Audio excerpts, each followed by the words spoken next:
Good evening students. Study भाई में आपका स्वागत है। मैंने जो सीरीज चलाया था 11 टू 13 जीबीसी, जिसमें मेंस के objective as well as subjective questions का मैं सॉल्यूशन दे रहा था। आज सीरीज में मैं साइंस एंड टेक के पांचवें क्वेश्चंस का मॉडल आंसर दूंगा। अ, पांचवा क्वेश्चन इस प्रकार है: what is global energy crisis?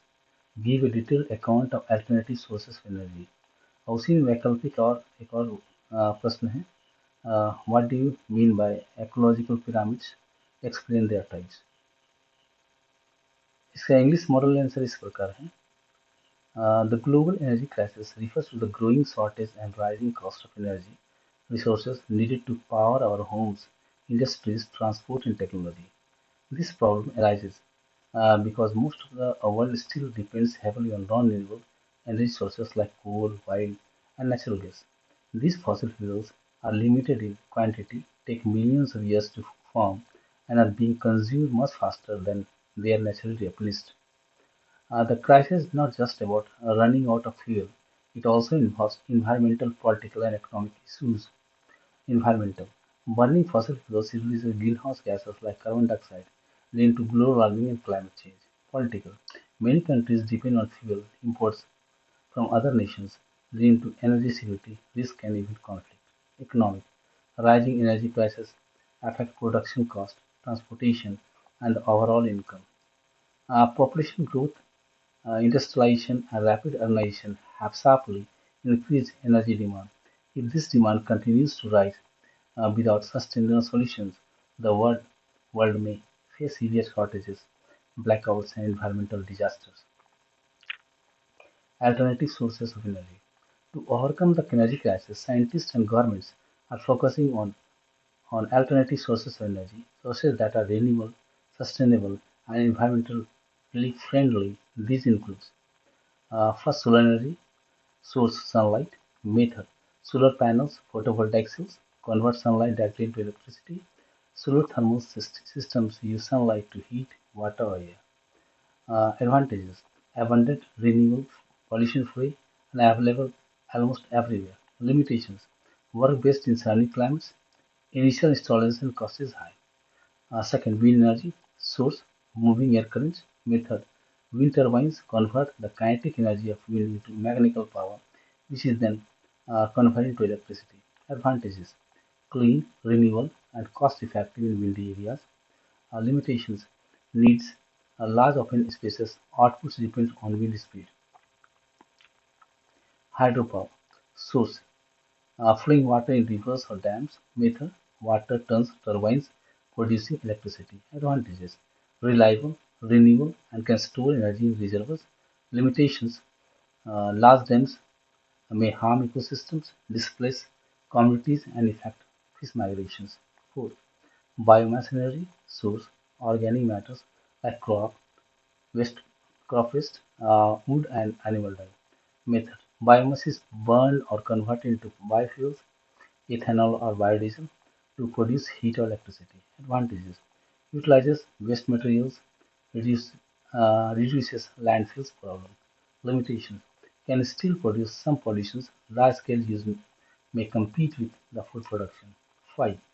Geothermal energy source, heat from beneath the Earth's surface. Method: steam from underground reservoirs drive turbines to generate electricity. Advantages: continuous supply, low emissions. Limitations: location specific, volcanic and geothermal regions. 6. Tidal and wave energy source, movement of ocean tides and waves. Method: turbines placed underwater capture the movement energy. Advantages: predictable and renewable. Limitations: high installation cost, limited to coastal areas. 7. Nuclear energy source, splitting atoms of uranium or thorium and nuclear fission. Method: heat from fission produces steam which drives turbines. Advantages: produce large amount of energy with no greenhouse gas emissions during operations. Limitations: risk of radioactive waste, nuclear accidents, and high setup costs. The conclusion written in this way: the global energy crisis is a serious challenge that threatens economic stability, environmental health, and human development. While fossil fuels are still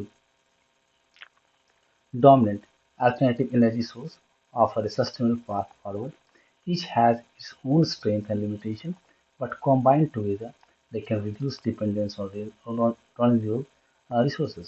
Trans- transitioning, transitioning to these sources require investment in technology, and government policies, and public awareness. If adopted wisely, they can ensure that future generations enjoy cleaner, safer, and more reliable energy supply. इसका हिंदी का model answer इस प्रकार है। वैश्विक ऊर्जा संकट global energy crisis का अर्थ दुनिया में ऊर्जा संसाधनों की कमी और उनकी बढ़ती लागत। ऊर्जा हमारे घरों, उद्योगों, परिवहन और तकनीकी कार्यों के लिए जरूरी है, लेकिन दुनिया का बड़ा हिस्सा अभी अनवीनीकरण ऊर्जा स्रोतों जैसे कोयला, पेट्रोलियम और प्राकृतिक गैस पर निर्भर है। ये ईंधन सीमित मात्रा में उपलब्ध है, करोड़ों साल में बनते हैं, मनुष्य इन्हें बहुत तेजी से खत्म कर रहा है। यह संकट केवल ईंधन खत्म होने का नहीं, बल्कि इसमें पर्यावरणीय, राजनीतिक और आर्थिक समस्याएं भी शामिल हैं। पर्यावरणीय जीवाश्म ईंधन फॉसिल फ्यूल जलाने से कार्बन डाइऑक्साइड जैसी ऐसी गैसें निकलती है, जो वैश्विक तापमान वृद्धि, ग्लोबल वार्मिंग और जलवायु परिवर्तन क्लाइमेट चेंज का कारण बनती है। राजनीति कई देश ईंधन आयात इंपोर्ट पर निर्भर है, जिससे ऊर्जा सुरक्षा खतरे में पड़ती है और विवाद भी हो सकते हैं। आर्थिक ऊर्जा की कीमत बढ़ने से उत्पादन, परिवहन और पूरी अर्थव्यवस्था प्रभावित होती है। जनसंख्या वृद्धि, औद्योगिकीकरण और तेज शहरीकरण से ऊर्जा की मांग लगातार बढ़ रही है। यदि यह मांग इस तरह बढ़ती रही और टिकाऊ समाधान नहीं अपनाए गए, तो भविष्य में गंभीर कमी, अ, बिजली कटौती और पर्यावरणीय आपदाएं हो सकती है। वैकल्पिक ऊर्जा स्रोत ऊर्जा संकट से निपटने के लिए वैज्ञानिक और सरकारें वैकल्पिक ऊर्जा स्रोतों पर ध्यान दे रही है। ऐसे स्रोत जो नवीकरणीय, टिकाऊ और पर्यावरण के लिए सुरक्षित हो। इनमें प्रमुख हैं: पहला, सौर ऊर्जा, सोलर एनर्जी। स्रोत: सूर्य की रोशनी। तरीका: सोलर पैनल सूर्य की रोशनी को सीधे बिजली में बदलते हैं। सोलर थर्मल सिस्टम पानी या हवा को गर्म करते हैं। लाभ: प्रचुर मात्रा में उपलब्ध, नवीकरणीय, प्रदूषण रहित, धीमाएं, धूप वाले क्षेत्रों में ज्यादा कारगर, शुरुआती लागत अधिक। दूसरा, पवन ऊर्जा, विंड एनर्जी। स्रोत: हवा की गति। तरीका: विंड टरबाइन हवा की गति ऊर्जा को यांत्रिक शक्ति में बदलते हैं, जो बिजली में परिवर्तित होती है। लाभ: साफ, नवीकरणीय और लंबे समय में किफायती। सीमाएं: बड़े खुले क्षेत्र चाहिए, उत्पादन हवा की गति पर निर्भर। तीसरा, जल विद्युत हाइड्रो पावर। स्रोत: बहता हुआ पानी, नदी का या बांध।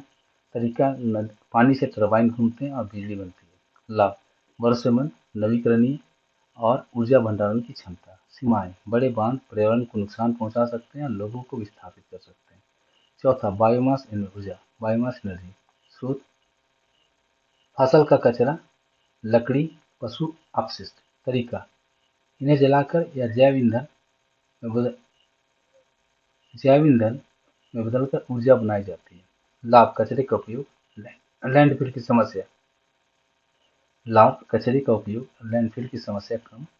सीमाएं: कुछ प्रदूषण पैदा हो सकता है, बड़े पैमाने पर उपयोग में खाद्य उत्पादन प्रभावित। पांचवा, भूतापीय ऊर्जा, जियोथर्मल एनर्जी। स्रोत: पृथ्वी के भीतर की गर्मी। तरीका: भूमिगत भाप से टरबाइन जलाकर बिजली बनाई जाती है। लाभ: लगातार उपलब्ध, कम प्रदूषण। सीमाएं: केवल कुछ विशेष क्षेत्र, ज्वालामुखीय भूतापीय में संभव। छठा, ज्वारीय और तरंग ऊर्जा, टाइडल और वेव एनर्जी। स्रोत: समुद्री किनारे और ज्वारभाटा। तरीका: पानी के अंदर लगे टरबाइन से ऊर्जा प्राप्त होती है। लाभ: अनुमानित और नवीकरणीय। सीमाएं: महंगा और केवल तटीय क्षेत्रों में संभव। सातवां, परमाणु ऊर्जा, न्यूक्लियर एनर्जी। स्रोत: यूरेनियम या थोरियम के परमाणु विखंडन। तरीका: परमाणु विखंडन से उत्पन्न गर्मी से भाप बनाई जाती है, जो टरबाइन चलाती है। लाभ: बहुत अधिक ऊर्जा उत्पादन, कोई ग्रीन हाउस गैस नहीं। सीमाएं: रेडियोधर्मी कचरे का खतरा, दुर्घटनाओं का जोखिम, ऊंची लागत। निष्कर्ष पर लिखा गया है, वैश्विक ऊर्जा संकट एक गंभीर चुनौती है, जो अर्थव्यवस्था, पर्यावरण और मानव विकास को प्रभावित करती है। हालांकि जीवाश्म ईंधन अभी भी प्रमुख हैं, लेकिन वैकल्पिक ऊर्जा स्रोत भविष्य के लिए एक सुरक्षित और टिकाऊ रास्ता प्रदान करते हैं। हर स्रोत के अपने फायदे और सीमाएं हैं, लेकिन इनका सम्मिलित उपयोग हमें अनवीकरणीय संसाधनों पर निर्भरता कम करने में मदद करेगा। इस बदलाव के लिए तकनीकी, निवेश, सरकारी नीतियों और जन जागरूकता जरूरी है। यदि सही ढंग से अपनाया गया, तो ये स्रोत आने वाली पीढ़ियों को स्वच्छ, सुरक्षित और भरोसेमंद ऊर्जा उपलब्ध कराएंगे। अथवा में एक और क्वेश्चन था इकोलॉजिकल पिरामिड का, और उसके टाइप को एक्सप्लेन करना था। So an ecological pyramid is a graphical representation that shows the relationship between different organisms in an ecosystem at various trophic levels. These pyramids illustrate the distribution of energy, biomass, or number of organisms from producer plants at the base to the top level carnivorous at the apex. The concept was first introduced by Charles Elton in 1927. That's why they are sometimes called Eltonian pyramids. In an ecosystem, organisms are arranged into trophic levels based on their feeding habits. Producers, plant algae, make their own food through photosynthesis. Primary consumers, herbivorous, eat producers. Secondary consumers, carnivorous, eat herbivorous. Tertiary consumers eat other carnivores. The shape of the pyramid shows how energy and biomass reduce as we move upward in the food chain. Following the 10% energy law, only about 10% energy transfer from one trophic level to other. That is Lindemann concept. Types of ecological pyramids. Ecologists use three main types of ecological pyramids.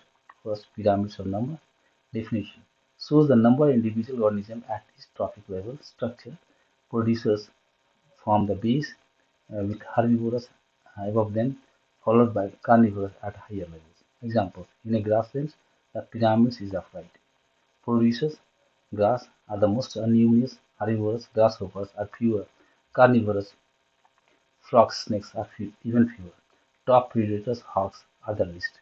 Exception: in some ecosystems, the pyramids of number can be inverted. For example, in a tree ecosystem, one large producer prey supports many herbivores, caterpillars, birds, etc. These support fewer carnivores. Second, pyramids of biomass. Definition shows the total mass of living matter biomass at each trophic level, usually measured in grams per square meter or kilograms per hectare. Structure: in most terrestrial ecosystems, the pyramid is upright because the producers have the highest biomass, which decreases at higher trophic level. Example: in a forest, plants have the greatest biomass, herbivorous deer insects have less biomass, carnivorous have the least biomass. Exception: in some aquatic ecosystems, the pyramids of biomass is inverted because phytoplankton producers have a smaller biomass than zooplankton's primary consumers, but reproduce rapidly to support the ecosystem. Third, pyramid of energy.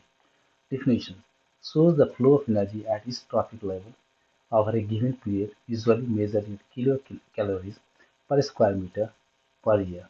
Structure: always upright because energy decreases with each transfer due to heat loss and metabolic activities. Example: producers capture solar energy and store it as a chemical energy. Herbivores get less energy from plants. Carnivores receive even less energy from herbivores. Importance: this is the most accurate type of pyramids because it reflects the law of energy flow and the second law of thermodynamics. Energy cannot be recycled and some is always lost as heat. Importance of ecological pyramids shows the efficiency of energy transfer in ecosystem, help in understanding the productivity and health of an ecosystem, provide insight into the balance between different organisms, help ecologists in conservation planning. Limitations: do not consider seasonal variations in population biomass, do not show the role of decomposure. In some cases, they may give a distorted view, especially in pyramids of number and biomass, because of size difference among organisms. The conclusion: ecological pyramids are an important tool for visualizing the structure and function of ecosystems, while the pyramids of number and pyramids of biomass can sometimes be inverted depending on the ecosystem type. The pyramid energy is always upright, highlighting the fundamental law that energy flow in an ecosystem is one way and diminishes at higher trophic levels. Understanding these pyramids help us appreciate the delicate balance of nature and the need for sustainable ecology. Hindi का model इस प्रकार लिखा गया है। पारिस्थितिकी pyramid ecological pyramid एक आरेखीय रूप है जो किसी परिस्थितिकी तंत्र इकोसिस्टम विभिन्न पोषण स्तरों और जीवों के बीच संबंध को दर्शाता है। यह पिरामिड ऊर्जा, जैव भार या संख्या से के वितरण को दिखाते हैं, जो सबसे नीचे उत्पादकों प्रोड्यूसर से शुरू होकर सबसे ऊपर शीर्ष मांसाहारी टॉप कार्निवरस तक जाता है। इस अवधारणा को सबसे पहले चार्ल्स एल्टन ने 1927 में प्रस्तुत किया था, इसलिए इन्हें एल्टोनियन पिरामिड भी कहा जाता है। पाचकीय तंत्र में जीवों को उनके भोजन के आधार पर विभिन्न भोजन स्तरों में बांटा जाता है। उत्पादक प्रोड्यूसर, पौधे, शैवाल जो प्रकाश संश्लेषण द्वारा भोजन बनाते हैं। प्राथमिक उपभोक्ता, प्राइमरी कंज्यूमर्स, शाकाहारी जीव जो उत्पादकों को खाते हैं। द्वितीय उपभोक्ता, सेकेंडरी कंज्यूमर्स, मांसाहारी जो शाकाहारी को खाते हैं। तृतीयक उपभोक्ता, टर्सरी कंज्यूमर्स, बड़े मांसाहारी जो अन्य मांसाहारियों को खाते हैं। जैसे जैसे हम पिरामिड के ऊपर जाते हैं, ऊर्जा और जैव भार कम होते जाते हैं। ये 10% ऊर्जा नियम के अनुसार है, जिसे लिंडेमान नियम भी कहा जाता है, जिसे केवल लगभग 10% ऊर्जा ही अगले पोषण स्तर तक पहुंचती है। पास्ते की पिरामिड के प्रकार। पहला, संख्या का पिरामिड, पिरामिड सा नंबर। परिभाषा, यह प्रत्येक पोषण स्तर पर मौजूद जीवों की संख्या को दर्शाता है। संरचना, उत्पादक नीचे होते हैं, उनके ऊपर मांस शाकाहारी फिर मांसाहारी जीव। उदाहरण, घास के मैदान में उत्पादक घास सबसे अधिक संख्या में होते हैं, शाकाहारी टिड्डे कम होते हैं, द्वितीय मांसाहारी मेढक सांप और कम होते हैं, शीर्ष मांसाहारी बाज सबसे कम होते हैं। अपवाद, किसी वृक्ष आधारित पारिस्थितिकी तंत्र में पिरामिड उल्टा हो सकता है, जैसे एक बड़ा पेड़ कई कैटरपिलर पक्षियों को पोषण करता है। दूसरा, जैव भार पिरामिड, पिरामिड ऑफ बायोमास। परिभाषा, यह प्रत्येक पोषण स्तर पर मौजूद जीवित पदार्थ का कुल भार दर्शाता है, जिसे ग्राम पर मीटर स्क्वायर या केजी पर हेक्टेयर में मापा जाता है। संरचना, स्थल पारिस्थितिकी तंत्र में पिरामिड सामान्यतः सीधा अपराइट होता है, क्योंकि उत्पादकों और का जैव भार सबसे अधिक होता है और ऊपर जाते जाते कम होता जाता है। उदाहरण, जंगल में पौधों का जैव भार सबसे अधिक, शाकाहारियों का उससे कम, मांसाहारियों का सबसे कम। अपवाद, जलीय पारिस्थितिकी तंत्र में यह उल्टा हो सकता है, क्योंकि फाइटोप्लैंक्टन उत्पादक का जैव भार कम होता है, लेकिन उनकी प्रजनन दर बहुत तेज होती है, जिससे वे अधिक उपभोक्ताओं का पोषण कर पाते हैं। तीसरा, ऊर्जा का पिरामिड, पिरामिड ऑफ एनर्जी। परिभाषा, यह प्रत्येक पोषण स्तर पर एक निश्चित समय में उपलब्ध ऊर्जा प्रवाह को दर्शाता है, जिसे किलो कैलोरी पर मीटर स्क्वायर पर ईयर से मापा जाता है। संरचना हमेशा सीधा अपराइट होता है, क्योंकि प्रत्येक स्तर पर कुछ ऊर्जा उष्मा और जैव क्रियाओं में नष्ट हो जाती है। उदाहरण, उत्पादक सूर्य से ऊर्जा ग्रहण कर उसे रासायनिक ऊर्जा में बदलते हैं, शाकाहारी इससे कम ऊर्जा प्राप्त करते हैं, मांसाहारी इससे भी कम ऊर्जा प्राप्त करते हैं। महत्व, यह सबसे सटीक पिरामिड है, क्योंकि यह ऊर्जा प्रवाह के नियम और उष्मागति के दूसरे नियम को दर्शाता है कि ऊर्जा पुनः चक्रित नहीं होती और कुछ मात्रा हमेशा खो जाती है। पारिस्थितिकी पिरामिड के महत्व, ऊर्जा हस्तांतरण की दक्षता को दर्शाते हैं, पारिस्थितिकी तंत्र की उत्पादकता और स्वास्थ्य का पता देते हैं, विभिन्न जीवों के बीच संतुलन को समझाने में मदद करते हैं, संरक्षण योजनाओं के निर्माण में सहायक होते हैं। इसकी सीमाएं भी हैं, मौसमी परिवर्तन को नहीं दर्शाते, अपघटन को शामिल नहीं करते, संख्या और जैवहार के पिरामिड कभी कभी भ्रामक हो सकते हैं। निष्कर्ष इस प्रकार लिखा गया है, पारिस्थितिक पिरामिड प्रकृति की संरचना और क्रियाविधि को समझने का एक महत्वपूर्ण साधन है। संख्या और जैवहार के पिरामिड कभी कभी उल्टे हो सकते हैं, लेकिन ऊर्जा का पिरामिड हमेशा सीधा होता है। यह दर्शाता है कि ऊर्जा का प्रवाह एक दिशा में होता है और हर स्तर पर कम हो जाता है। इन पिरामिडों को समझना है प्रकृति के संतुलन और पारिस्थितिक तंत्र के संरक्षण के महत्व को समझने में मदद करता है। मैंने ऊर्जा पिरामिड्स को के टाइप्स को मैंने फिगर में समझाया है इसको। आप इसे ज़रूर डालें और बनाएं, जिससे आपका आंसर आपका दमदार हो सकता है।